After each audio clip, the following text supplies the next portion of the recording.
beja oleh olang pengkir sereng ros beja.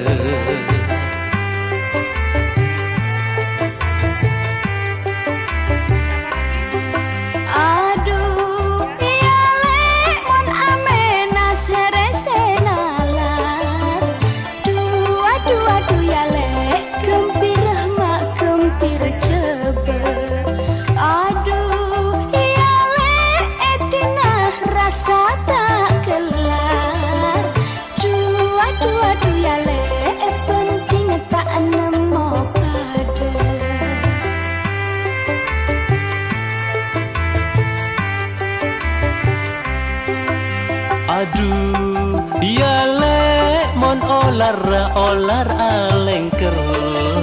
Aduh ya lek lar cindeun mak nyengapeui.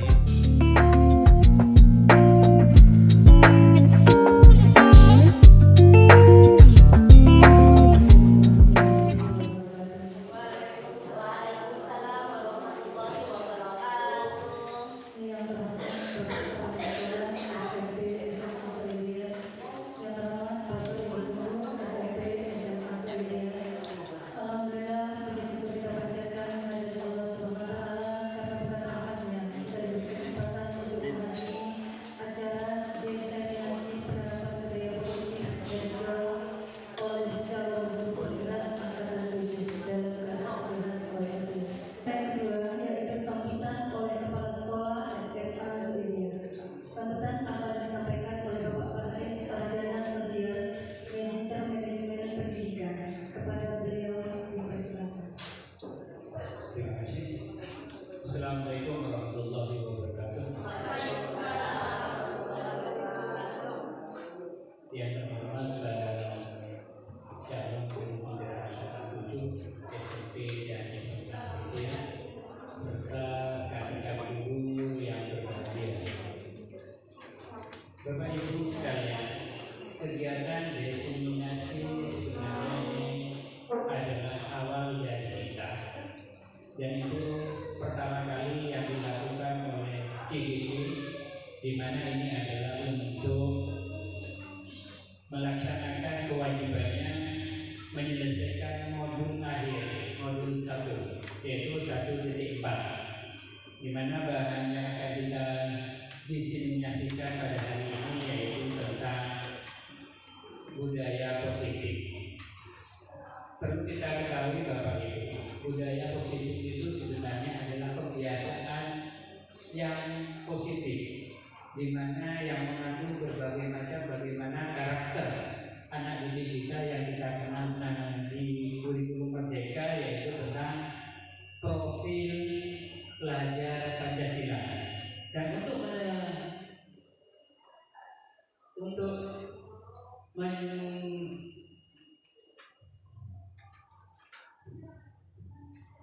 melaksanakan budaya positif yang ada di satuan pendidikan itu bukan hal yang mudah, karena itu harus dilakukan sejak dini dan secara konsisten oleh seluruh stakeholder yang ada di satuan pendidikan tersebut.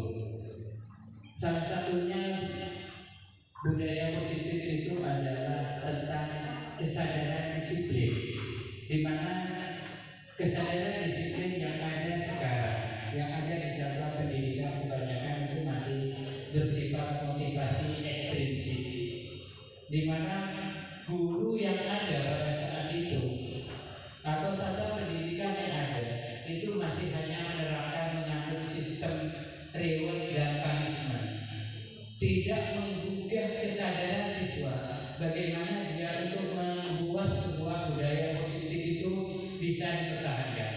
Yang ada sekarang ini hanya reward dan punishment. Bagaimana seorang guru itu hanya satu hal, Bapak Ibu, terutama para komunitas praktisi yang sudah bekerja sama dengan YPB. Yang saya inginkan adalah satu, budaya positif yang sudah ada dan sudah dirasakan menonjol yang ada di zona Saidi maupun di SMP ini bagaimana bisa kita pertahankan. Itu yang pertama. Yang kedua, bagaimana nanti komunitas praktisi dan CGP ini bisa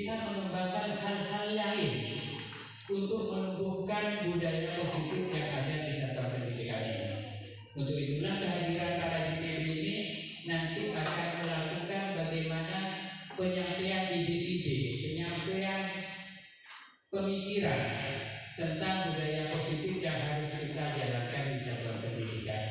Mudah-mudahan apa yang nanti para IDP ini berikan pada Bapak Ibu, tolong itu disambut dan kita realisasikan pada kenyataannya. Dan mudah-mudahan calon IDP yang akan datang bisa mendapat ilmu dari pertemuan hari ini.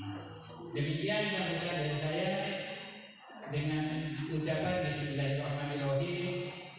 Desiminasi budaya positif SMP SMA Saidiyah saya nyatakan dibuka dan dimulai. Baik, kami sampaikan terima kasih kepada Bapak Baris Sarjana Sosial Magister Pendidikan Pendidikan. Sebelum kita lanjut ke acara selanjutnya, mari kita menggunakan nilai bersama-sama. SMP SMA Saidiyah.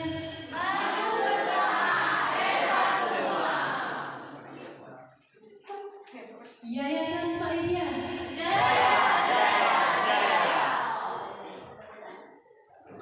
Baik, terima kasih kita semua rekan-rekan. Selanjutnya memasuki acara inti, yaitu pemaparan materi yang akan disampaikan oleh Calon Guru Penggerak Angkatan 7.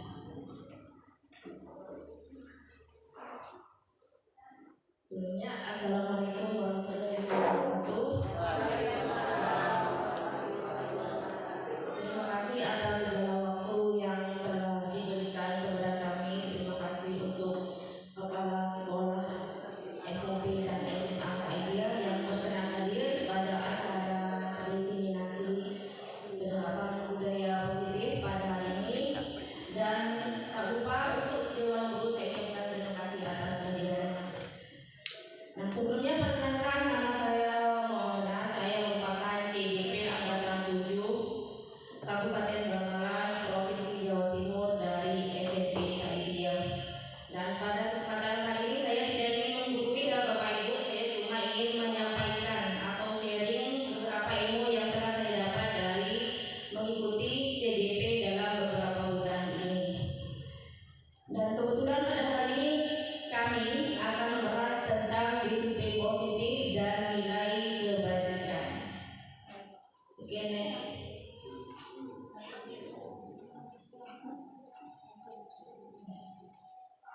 Apa itu disiplin? Kira-kira di sini ada yang tahu tidak? Menurut Bapak Ibu, disiplin itu seperti apa? Ada yang ingin menyampaikan pendapatnya? Disiplin itu apa menurut Bapak Ibu? Ya, Ibu Maryam. Silakan. Menurut saya disiplin itu tepat waktu. Betul sekali. Nah, di sini menurut Ibu Maryam, disiplin itu tepat waktu. Nah, di sini kita perhatikan pernyataan dari Hadiah Dewata bahwa disiplin di sini di mana ada kemerdekaan, disitulah harus ada disiplin yang kuat. Jadi kalian, nah kita sebagai guru kalau ingin disiplin kita harus memiliki rasa disiplin yang kuat dalam diri kita sendiri. Sungguhpun disiplin itu bersifat self disiplin, yaitu kita sendiri yang mewajibkan kita dengan sekeras-kerasnya. Tetapi itu sama saja, sebab jikalau kita tidak cakap melakukan disiplin, wajiblah penguasa lain mendisiplinkan diri kita. Dan peraturan demikian itulah yang harus ada di dalam suasana yang merdeka. Jadi kalau kita ingin mewujudkan merdeka belajar, kita harus melakukan disiplin diri. Jadi harus kuat tertanam dalam diri kita, mendisiplinkan diri kita, baik itu dari tepat waktu, kemudian profesional dalam hal mengerjakan tugas kita. Nah, namun kalau kita tidak bisa disiplin, kita bisa menggunakan jasa. Nah, selanjutnya di sini seseorang yang memiliki disiplin diri berarti mereka bisa bertanggung jawab terhadap yang dilakukannya, karena mereka mendasarkan tindakan mereka pada nilai-nilai kebajikan universal. Sebagai pendidik, tujuan kita adalah menciptakan anak-anak yang memiliki disiplin diri sehingga bisa berperilaku dengan mengacu pada nilai-nilai kebajikan universal dan memiliki motivasi, intuisi,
Nah, dalam profil belajar Pancasila diharapkan juga murid mampu bersikap yang pertama toleransi, kemudian rasa hormat, integritas, mandiri, menghargai, antusias, empati, keikutsertaan, kreativitas, kerjasama, percaya diri, dan komitmen.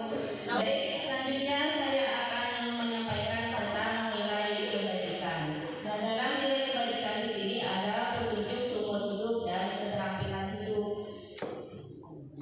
Nah, kita bahas dari keterampilan hidup dulu. Nah, di sini dalam keterampilan hidup ada dapat dipercaya, lurus hati, pendengar yang aktif, tidak merendahkan orang lain, memberikan yang terbaik dari diri. Kemudian ada petunjuk hidup. Salah satunya di sini ada peduli, penalaran, usaha, dan lain sebagainya. Bapak Ibu bisa lihat sendiri ya, bisa pahami sendiri. Nah, selanjutnya di sini ada ilustrasi. Coba perhatikan Bapak Ibu di layar proyektor. Di sini ada kita ilustrasikan sebagai seorang pendidik saat Anda perlu hadir di suatu pelatihan motivasi. Motivasi apa yang mendasari tindakan Anda? Kira-kira kalian Bapak Ibu, jika ada pelatihan yang memotivasi kalian untuk hadir itu apa? Pada hari ini yang memotivasi kalian untuk hadir apa? Misalnya, apakah Anda hadir karena tidak ingin ditegur oleh pihak panitia atau pengawas Anda, misalnya, dan mendapatkan surat teguran? Kemudian Anda ingin terlihat dan dipuji oleh lingkungan Anda atau mendapat penghargaan sebagai kepala sekolah berprestasi, mendapatkan imbalan atau penghargaan dari orang lain, atau yang terakhir Anda ingin menjadi pembelajar sepanjang hayat, menjadi orang yang berusaha dan bertanggung jawab serta menghargai diri Anda sendiri sebagai teladan bagi murid-murid Anda, guru-guru Anda, serta lingkungan Anda, karena Anda percaya tindakan Anda sebagai pemimpin pembelajaran akan jadi panutan oleh lingkungan Anda, menghargai nilai-nilai kebajikan diri sendiri. Nah, jadi dari tiga motivasi ini, kira-kira mana yang memotivasi Bapak Ibu untuk hadir? Yang pertama di sini menghindari ketidaknyamanan dan hubungan. Yang kedua mendapatkan imbalan dan penghargaan dari orang lain. Yang ketiga menghargai nilai-nilai kebajikan diri sendiri. Kemudian ada 9 pilar karakter yang harus dimiliki oleh siswa agar menjadi profil pelajar Pancasila, yaitu cinta Tuhan dan segenap ciptaannya. Nah, jadi siswa diharapkan mampu mencintai Tuhan dan mencintai ciptaannya, misalnya dengan cara melarang siswa membuang sampah sembarangan dan juga dilarang merusak fasilitas sekolah. Itu merupakan contoh kecil dari mencintai ciptaan Allah Subhanahu wa Ta'ala. Kemudian kemandirian dan tanggung jawab. Nah, di sini siswa dituntut mandiri dan bertanggung jawab akan tugas-tugasnya. Selanjutnya hormat dan santun. Ini yang paling utama karena kita kan di bawah naungan pondok pesantren yang menjadi jual diri dari siswa kita yaitu hormat dan santun. Jadi diharapkan siswa kita lebih unggul dalam hal tata krama dan perilaku. Kemudian dermawan, suka menolong dan gotong royong. Kemudian percaya diri, kreatif dan kerja keras, kepemimpinan dan keadilan, baik, rendah hati, toleransi, kedamaian dan kesatuan. Nah, ini merupakan 9 pilar karakter yang harus dimiliki oleh siswa kita. Selanjutnya ada pendapat lain? Tidak ada lagi. Kalau tidak ada, materi selanjutnya akan disampaikan oleh Ibu Nur Indasari yang akan lebih memaparkan secara jelas pada materi kali ini. Untuk Ibu Nur Indasari saya persilakan. Ya, Assalamualaikum warahmatullahi wabarakatuh. Selamat pagi teman-teman, Bapak Ibu.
butuh diakui, itu namanya power, termasuk power. Kemudian kita juga butuh kebebasan, freedom, dan kita juga butuh fun. Apa itu fun?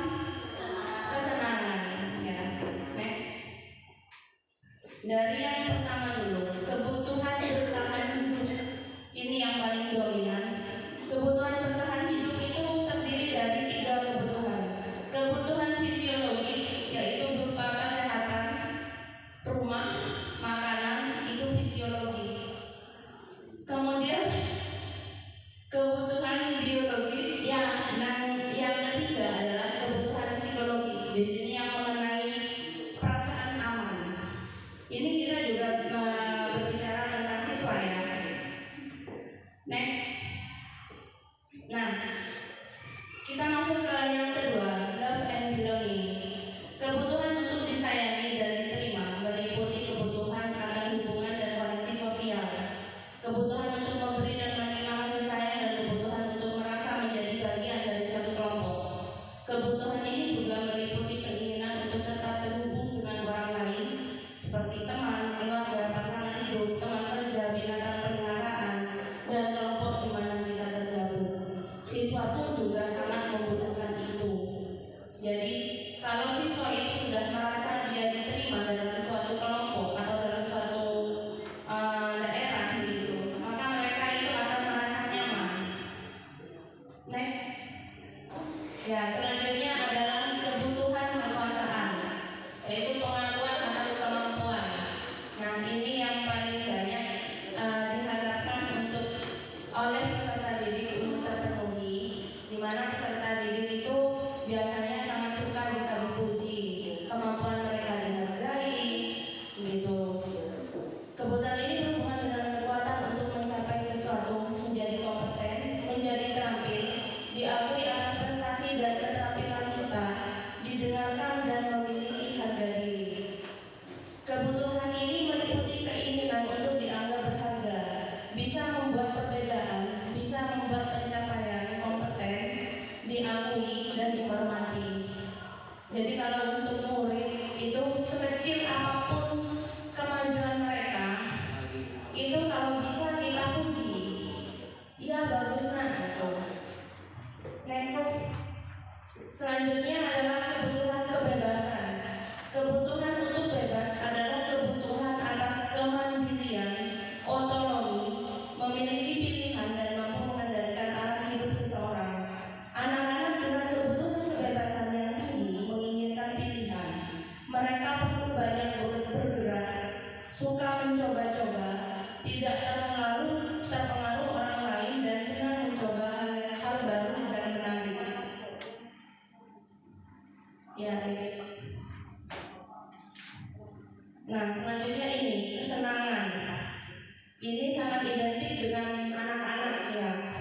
Kebutuhan akan kesenangan adalah kebutuhan untuk mencari kesenangan, bermain dan tertawa. Anak-anak dengan kebutuhan dasar kesenangan yang tinggi biasanya ingin menikmati apa yang dilakukan. Mereka juga bisa berkonsentrasi tinggi saat mengerjakan hal yang disenangi. Mereka suka permainan dan suka mengoleksi barang, suka bergurau, suka melucu, dan juga menggemaskan. Bahkan saat mereka bertingkah laku buruk, mereka masih terlihat lucu.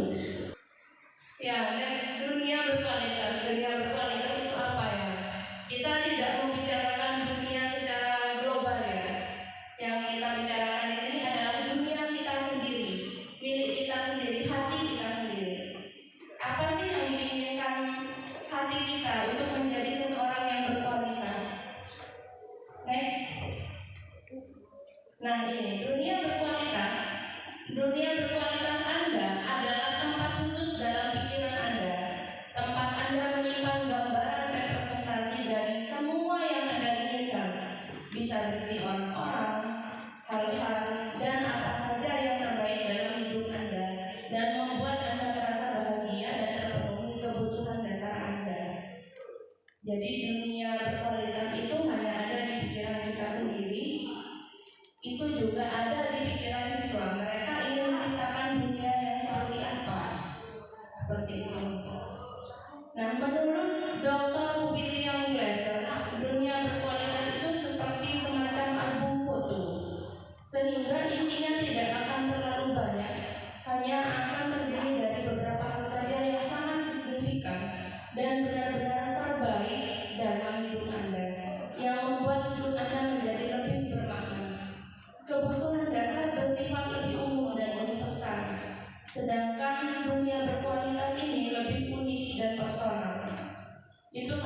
antara kebutuhan dasar manusia dengan dunia berkualitas. Jadi untuk memenuhi dunia berkualitas kita harus memenuhi 5 kebutuhan dasar manusia yang tadi. Nah, sekarang kita masuk ke materi yang kedua. Di sini ada teori motivasi, hukuman dan penghargaan, dan restitusi. Adakah teman-teman yang tahu apa itu motivasi? Motivasi, dorongan, ya. Kemudian hukuman dan penghargaan, kita melakukannya di sini. Ya, kita melakukan hukuman dan penghargaan. Ya, masih ya. Nah, restitusi, ada yang paham? Restitusi? Baiklah, kita masuk ke slide yang pertama. Motivasi. Menurut Diane Gaussen, ada 3 motivasi perilaku manusia. Yang pertama, untuk menghindari ketidaknyamanan atau hukuman, untuk mendapatkan imbalan atau penghargaan dari orang lain, dan yang ketiga, untuk menjadi orang yang mereka inginkan dan menghargai diri sendiri dengan nilai-nilai yang mereka percaya. Ini 3 motivasi yang juga terjadi kepada siswa. Next. Menurut Anda, dari ketiga jenis motivasi tadi, motivasi mana yang saat ini paling banyak mendasari perilaku murid-murid di sini? Kembali yang tadi. Jadi ketika anak-anak melakukan suatu perilaku atau sikap, menurut Bapak Ibu, motivasi yang mana yang mendasari perilaku mereka? Nomor 1 ya. Nah, nomor 1 di sini adalah level yang paling rendah dari motivasi itu, untuk menghindari ketidaknyamanan atau hukuman. Kenapa paling rendah? Karena kalau seseorang itu termotivasi dengan ini yang nomor 1, itu berarti mereka melakukan sesuatu itu secara keterpaksaan. Seperti itu, bukan dari atas kesadarannya sendiri, kemauannya sendiri. Ya, next. Strategi apa yang selama ini Anda terapkan untuk menanamkan disiplin positif pada murid-murid Anda? Strategi apa yang kita gunakan? Biasanya kita melakukan hukuman, ya. Untuk menumbuhkan positif anak, biasanya kita masih menggunakan hukuman, betul? Ya. Bagaimana hasilnya? Apakah siswa itu berubah secara permanen atau sementara? Sementara ya. Ya. Nah, ya, next. Nah, sekarang kita masuk ke perbedaan hukuman, konsekuensi, dan restitusi. Nah, hukuman bersifat tidak terencana atau tiba-tiba. Anak atau murid tidak tahu apa yang akan terjadi dan tidak dilibatkan. Hukuman bersifat satu arah dari pihak guru yang memberikan, dan murid hanya menerima suatu hukuman tanpa melalui suatu kesepakatan atau pengarahan dari pihak guru, baik sebelumnya atau sesudahnya. Hukuman yang diberikan bisa berupa fisik maupun psikis. Murid akan disakiti oleh suatu perbuatan atau kata-kata. Dari penjelasan di sini, seperti kalau saya membaca, sepertinya kok kejam sekali yang namanya hukuman. Hukuman itu satu arah, tidak melalui kesepakatan. Jadi kita hanya tahu, kalau kamu terlambat, nanti kamu akan dijemur di lapangan. Apakah kita pernah bertanya, murid mau nggak dijemur? Tidak ya, itu. Nah, jadi hukuman itu sepertinya sangat menyiksa begitu Bapak Ibu. Maka untuk itulah seharusnya kita meninggalkan hukuman. Kalau secara terpaksa apakah boleh? Ya mungkin kalau kesalahannya sudah terlampau parah begitu, dan konsekuensi tidak lagi mempan, mungkin ya bisa dimasukkan itu.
Ibu Soleha.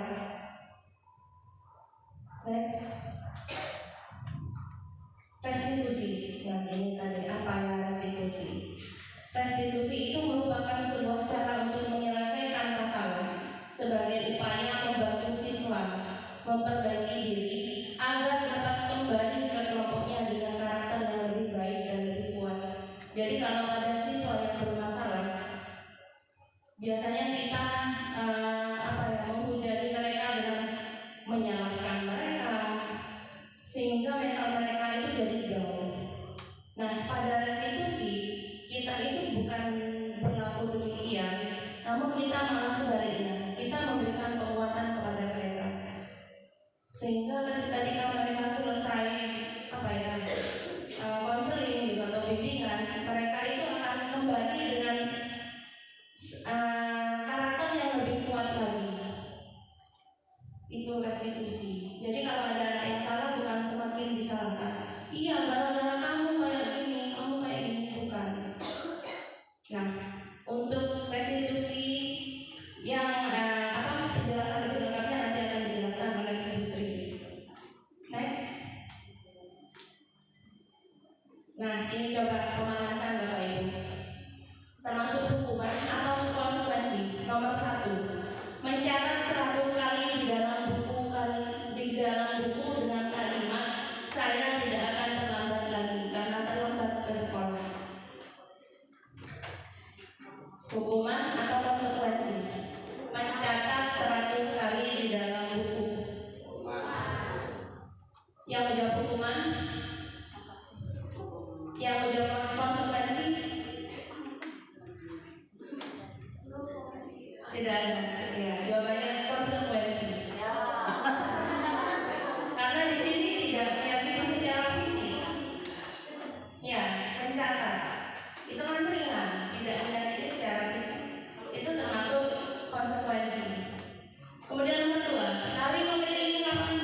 selanjutnya,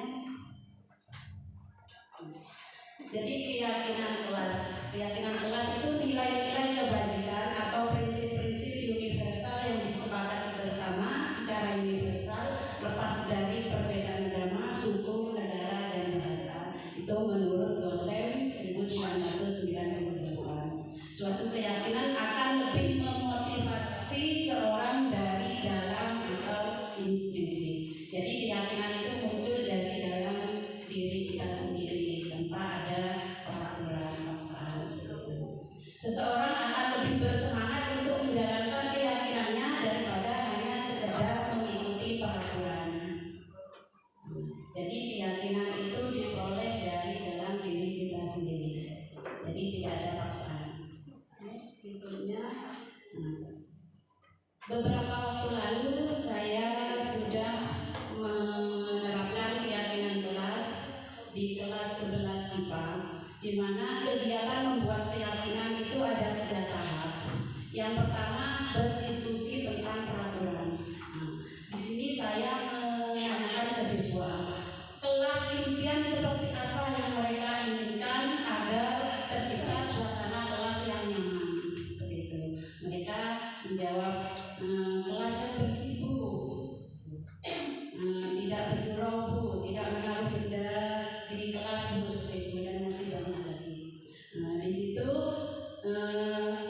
yang pertama berdiskusi tentang peraturan dengan siswa, terus selanjutnya merumuskan peraturan yang menjadi keyakinan. Di sini saya memberikan lembaran-lembaran kecil kepada anak-anak, terus diisi keyakinan apa atau kesepakatan apa yang diinginkan oleh anak agar tercipta suasana kelas yang nyaman. Terus yang ketiga, dari keyakinan atau kesepakatan yang ditulis oleh siswa tadi itu ditempel di papan satu persatu, karena di sini keyakinan itu banyak yang ditulis siswa. Jumlah siswanya di situ kelas 11 IPA itu ada 26 ya kalau tidak salah. Waktu itu berapa? 16. Yang hadir itu cuma berapa? Karena waktu itu tidak hadir semua karena ada yang dari pondok. Ya, seperti itu. Untuk keyakinan kelas itu tidak harus dibuat ditempel semuanya nanti untuk menghasilkan suatu keyakinan kelas. Karena keyakinan kelas itu sifatnya adalah universal. Jadi umum. Jadi dari beberapa keyakinan yang dituliskan anak itu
bagaimana pembentukan keyakinan kelas. Jadi keyakinan kelas itu dibentuk lebih abstrak dari peraturan.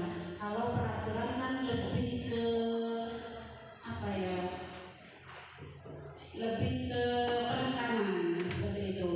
Jadi kalau keyakinan itu kita sendiri yang menginginkan gitu. Terus yang kedua berupa kalimat universal, jadi umum. Jadi tidak harus dirinci satu persatu, jadi diambil secara umum saja. Yang ketiga sesuai dengan kondisi kelas dan sekolah agar mudah diterapkan. Jadi keyakinan kelas itu disesuaikan dengan kelas masing-masing, kondisi di kelas itu gimana. Jadi keyakinan kelas itu tidak harus sama tiap kelas, tergantung di kelasnya masing-masing. Yang keempat sedikit saja agar mudah diingat. Jadi keyakinan kelas tidak harus banyak. Apa yang membuat yakin itu saja yang dipasang untuk keyakinan kelas. Terus yang kelima, semua siswa dilibatkan pada waktu membuat. Seperti tadi, jadi keyakinan kelas itu dibuat bersama siswa dengan guru.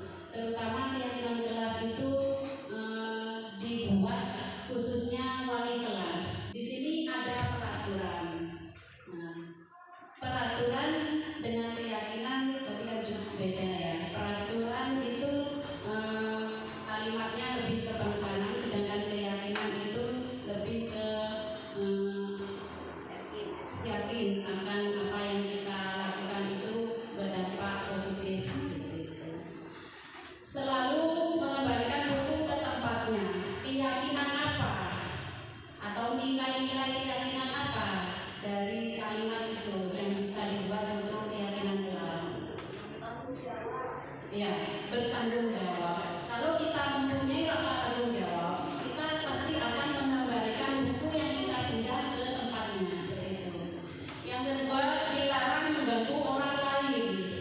Dalam keyakinan kan tidak boleh menggunakan kalimat yang negatif. Jadi nilai keyakinan apa yang didapat dari nilai dilarang mengganggu orang lain? Keamanan. Kalau kita tidak terganggu oleh orang lain, kalau kita tidak mengganggu orang lain, kan orang yang diganggu itu merasa aman begitu. Jadi nilai keamanan.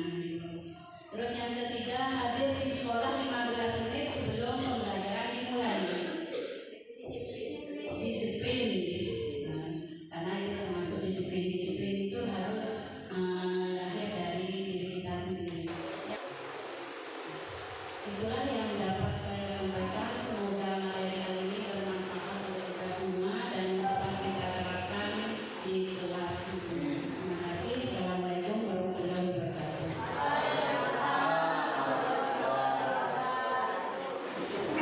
Assalamualaikum warahmatullahi wabarakatuh. Yang akan saya bawakan adalah 5 posisi kontrol. Secara tidak disadari, semua pendidik pernah melakukan, baik sebagai penghukum, sebagai pembuat rasa bersalah, sebagai teman, sebagai pemantau, dan sebagai manajer. Mari dengan adanya gerakan-gerakan baru yang dilakukan oleh pemerintah melalui program guru penggerak, kita memunculkan motivasi internal dari pendidik sebelum kita menerapkan budaya positif itu ke peserta. Hari ini meninggalkan kondisi pertama dan memakai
ya, ditilang itu karena tiga posisi kontrol tadi akan menimbulkan motivasi internal pada siswa tersebut.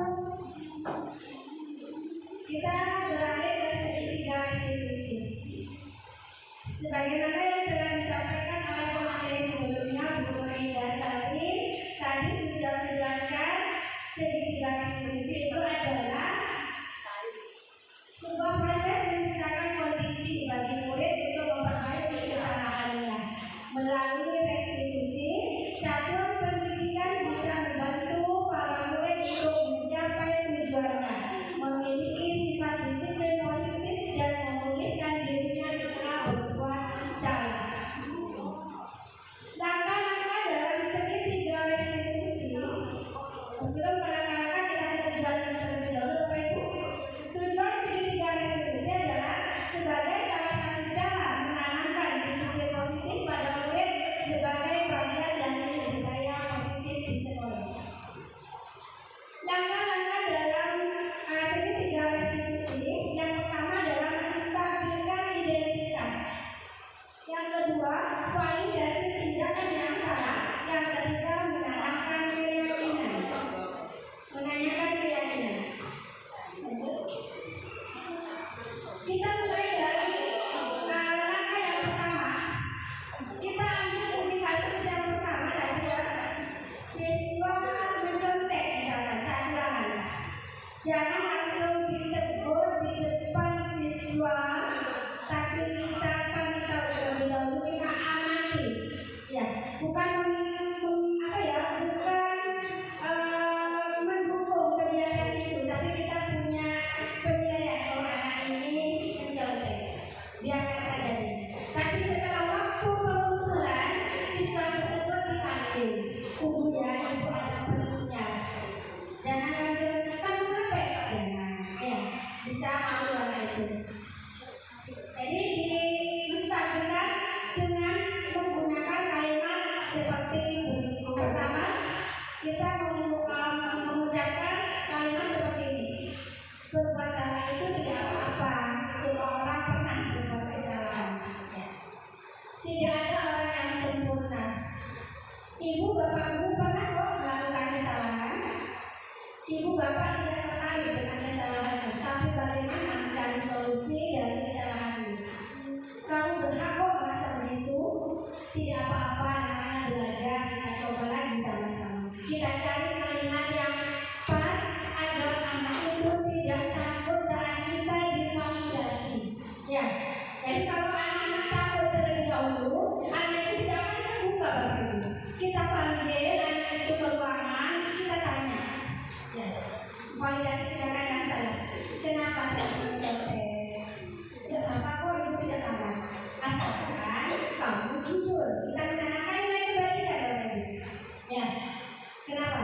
Pasti mereka akan terbuka. Bu, saya itu Bu di pondok kegiatannya saat ini padat Bu. Benturan sama ujian madrasah. Ya, misalkan kita tanggapi mereka, kita menjadi pendengar. Tidak ada waktu Bu, jam sekian harus ini, jam sekian harus ini, jam sekian harus ini. Kita menjadi pendengar yang baik. Setelah mereka terbuka, baru kita giring mereka ke nilai-nilai kebajikan, menanyakan keyakinan. Jadi semua kegiatan itu saling menguntungkan Bapak Ibu. Materi dari awal yang Bu Awana sampaikan, ke Bu Rita Sari, kebutuhan dasar manusia, dan kesepakatan kelas dalam diakhiri dengan saya itu adalah satu kesatuan yang harus dimiliki oleh pendidik. Dan fenomena-fenomena yang terjadi di sekolah, baik di kelas ataupun di lingkungan sekolah, itu hal yang biasa terjadi. Tapi bagaimana caranya kita sebagai pendidik tidak selalu memberikan hukuman, tidak selalu membuat rasa anak bersalah, tetapi bijaklah dalam mencari solusi dengan menjadi teman, pemantau, dan manajer. Mungkin seperti itu yang bisa saya sampaikan. Apabila ada kesalahan, mohon maaf. Semoga bermanfaat. Semangat untuk para pendidik. Wabillahi taufiq wal hidayah. Wassalamualaikum warahmatullahi wabarakatuh. Waalaikumsalam warahmatullahi wabarakatuh.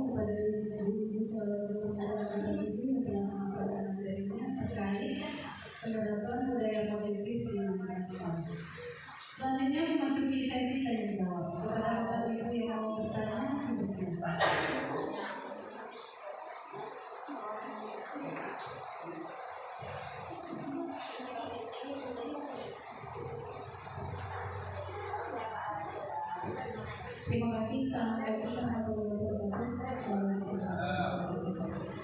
Saya mau bertanya kepada Bu Soleha mengenai peraturan kelas atau kegiatan kelas tadi. Untuk peraturan kelas itu saya pernah melaksanakan atau membuatnya di kelas, khususnya mata pelajaran saya sendiri. Nah, pertanyaannya, peraturan kelas atau kegiatan kelas itu dibuatnya pertama atau per semester ini? Terima kasih. Saya rasa sudah cukup, pertanyaannya sudah lengkap. Saya akan menjawab pertanyaan dari Bu Mariam, di mana Bu Mariam sebelumnya sudah membuat peraturan kelas, tapi bukan keyakinan kelas. Karena keyakinan kelas ini juga baru materinya, jadi selama ini kita menggunakan peraturan kelas. Keyakinan kelas yang ditanyakan Bu Mariam itu, keyakinan kelas itu dibentuk